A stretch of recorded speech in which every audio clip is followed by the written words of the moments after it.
Hi friends, welcome back to my channel. ಇವತ್ತು ಬಹಳ ರುಚಿಯಾಗಿ ಪೂರಿಗೆ ಒಂದು ಆಲೂ ಸಾಗು ಮಾಡೋಣ.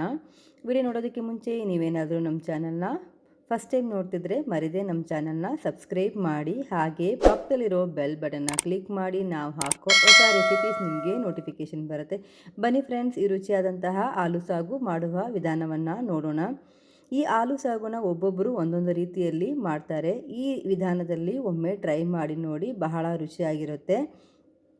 ಇದಕ್ಕೆ ನಾನು ಒಂದು 1/4 kgಯಷ್ಟು ಆಲೂಗಡ್ಡೆನ ತಗೊಂಡಿದ್ದೀನಿ. ಚೆನ್ನಾಗಿ ಇದನ್ನು ಮಣ್ಣೆಲ್ಲ ಇರುತ್ತೆ ಆಲೂಗಡ್ಡೆಯಲ್ಲಿ, ಚೆನ್ನಾಗಿ ಅದನ್ನು ನೀರು ಹಾಕಿ ಸ್ವಲ್ಪ ತೊಳೆದ್ಬಿಟ್ಟು ಅದನ್ನು ಆಫಾಗಿ ಅರ್ಧವಾಗಿ ನಾನು ಈ ಥರ ಕಟ್ ಮಾಡ್ಕೊಂಡಿದ್ದೀನಿ. ಸ್ವಲ್ಪ ನೀರು ಹಾಕಿಬಿಟ್ಟು ಕುಕ್ಕರ್ನಲ್ಲಿ ಒಂದು 3 ವಿಸಿಲ್ ಬಿಟ್ಟು ಬೇಯಿಸಿ ಸೈಡಲ್ಲಿ ಇಟ್ಕೊಳ್ಳೋಣ. ಆಮೇಲೆ ನಾವು ಚಿಪ್ಪೆ ಸುಲಿದ್ಬಿಟ್ಟು ಸಾಗುಗೆ ಯೂಸ್ ಮಾಡ್ಕೊಳ್ಬಹುದು.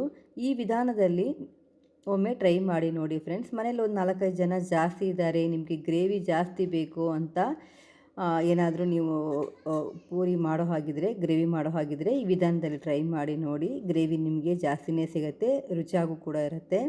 ಬಾಣಲಿ ಸ್ವಲ್ಪ ಬಿಸಿ ಆದಮೇಲೆ ನಾನು 2 ಸ್ಪೂನು ಎಣ್ಣೆನ ಸೇರಿಸ್ಕೊಂಡಿದ್ದೀನಿ. ಒಂದು ಅರ್ಧ ಸ್ಪೂನಷ್ಟು ಸಾಸಿವೆ ಕಾಳು, 1/4 ಸ್ಪೂನಷ್ಟು ಜೀರಿಗೆಯನ್ನು ಸೇರಿಸ್ಕೊಂಡಿದ್ದೀನಿ. ಇದಕ್ಕೆ ಸ್ವಲ್ಪ ಕರಿಬೇವು ಸೊಪ್ಪನ್ನು ಸೇರಿಸ್ಕೊಳ್ಳಿ, ಸ್ವಲ್ಪ ಕೊತ್ತಂಬರಿ ಸೊಪ್ಪು, ಸ್ವಲ್ಪ ಹಸಿಮೆಣಸಿನ್ಕಾಯಿ ಒಂದು 3 ಸೇರಿಸ್ಕೊಂಡಿದ್ದೀನಿ. ನೀವು ಖಾರಕ್ಕೆ ತಕ್ಕಂತೆ ಕಮ್ಮಿ ಜಾಸ್ತಿ ಮಾಡ್ಕೊಳ್ಳಿ. ಈರುಳ್ಳಿ ಒಂದನ್ನು ಉದ್ದುದ್ದಕ್ಕೆ ಕಟ್ ಮಾಡಿ ಅದನ್ನು ಕೂಡ ಸೇರಿಸ್ಕೊಂಡಿದ್ದೀನಿ. ನೀವು ಒಂದು 2 ಈರುಳ್ಳಿನೂ ಕೂಡ ಸೇರಿಸ್ಕೊಳ್ಬೋದು. ಜನ ಜಾಸ್ತಿ ಇದ್ದಾರೆ, ನಿಮಗೆ ಗ್ರೇವಿ ಜಾಸ್ತಿ ಬೇಕು ಅಂದರೆ ಸ್ವಲ್ಪ ಕ್ವಾಂಟಿಟಿ ಎಲ್ಲನೂ ಜಾಸ್ತಿ ಮಾಡ್ಕೊಳ್ಳಿ ಪ್ರಮಾಣನ. ಇದಕ್ಕೆ ಈರುಳ್ಳಿ ಫ್ರೈ ಆಗೋದಕ್ಕೆ ಸ್ವಲ್ಪ ನಾನು ಉಪ್ಪನ್ನು ಸೇರಿಸಿ ಚೆನ್ನಾಗಿ ಈ ಥರ ಫ್ರೈ ಮಾಡ್ಕೊಂಡಿದ್ದೀನಿ. ಈರುಳ್ಳಿ ಈಗ ಒಂದು ಅರ್ಧ ಅಷ್ಟು ಚೆನ್ನಾಗಿ ಬಾಯ್ಲ್ ಆಗಿದೆ. ಒಂದು 1/4 ಸ್ಪೂನಷ್ಟು ಅರಿಶಿನ ಪುಡಿಯನ್ನು ಇದ್ರ ಜೊತೆಗೆ ನಾವು ಸೇರಿಸ್ಕೊಳ್ಳೋಣ. ಸೇರಿಸ್ಕೊಂಡು ಚೆನ್ನಾಗಿ ಈ ಥರ ಈರುಳ್ಳಿ ಜೊತೆಗೆ ಎಲ್ಲ ಮಿಕ್ಸ್ ಆಗೋಗೆ ಚೆನ್ನಾಗಿ ಇದನ್ನು ಮಿಕ್ಸ್ ಮಾಡ್ಕೊಳ್ಳೋಣ. ಈಗ ನಾನು ಈ ಬೆಂದಿರುವಂತಹ ಆಲೂಗಡ್ಡೆ ಚಿಪ್ಪೆನೆಲ್ಲ ತೆಗೆದುಬಿಟ್ಟು ಅದನ್ನು ಕೂಡ ಇದರಲ್ಲಿ ನಾನು ಸೇರಿಸ್ಕೊಂಡಿದ್ದೀನಿ. ಈಗ ಇದನ್ನು ಆ ಸೌಟ್ನಲ್ಲೇ ಈ ಥರ ಮಸ್ತ್ ಇಟ್ಕೊಂಡಿದ್ದೀನಿ. ಮಿಕ್ಸ್ ಆಗೋಗಿದೆ ಎಲ್ಲ ಫುಲ್ಲು, ಎಲ್ಲ ಮಸಾಲೆ ಜೊತೆಗೆ. ನಿಮಗೆ ಗ್ರೇವಿ ಎಷ್ಟು ಬೇಕು ಅಷ್ಟು ನೀರನ್ನು ಸೇರಿಸ್ಕೊಳ್ಳಿ. ಚೆನ್ನಾಗಿ ಈ ಥರ ಮಿಕ್ಸ್ ಮಾಡಿಬಿಟ್ಟು ಒಂದು 5 ನಿಮಿಷ ಇದು ಬೇಯಲಿ. ಇದಕ್ಕೆ ಒಂದು ನಾವು ಸ್ಪೆಷಲ್ ಪೌಡರ್ ಒಂದು ರೆಡಿ ಮಾಡೋಣ. ಇದು ಬೇಯ್ತಾ ಇರಲಿ.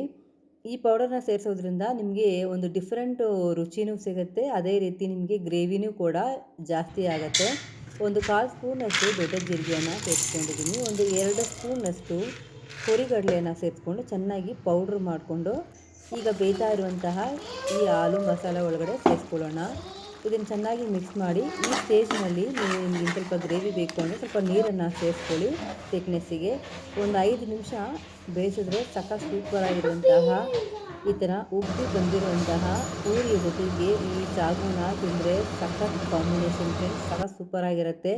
ನೋಡಿದ ತಕ್ಷಣ ತಿನ್ನಬೇಕು ಅನಿಸ್ತಾ ಇದೆಯಾ? ಖಂಡಿತ ಮನೆಯಲ್ಲಿ ಟ್ರೈ ಮಾಡಿ ನೋಡಿ. ನಿಮಗೇನಾದರೂ ಇಷ್ಟ ಆದರೆ ನಿಮ್ಮ ಫ್ರೆಂಡುಗಳಿಗೂ ಶೇರ್ ಮಾಡಿ.